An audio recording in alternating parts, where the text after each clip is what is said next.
kendine boş boş. Çek böyle kaldırıp geçiyor. Lezzet fiyatı. Ne kilo?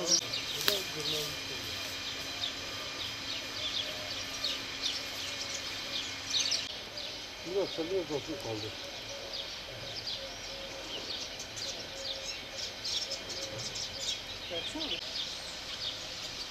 Tamam mı? Hadi nefes sardı abi.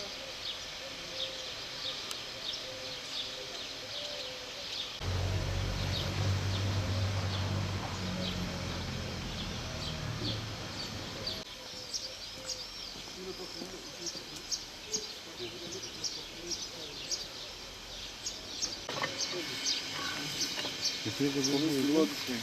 Çevirdim. Alın şuradan. Şey yapın. Ben şuradan bir tane fotoğraf çekeyim. Para zaman bulabilsinler. Yani şöyle bunu.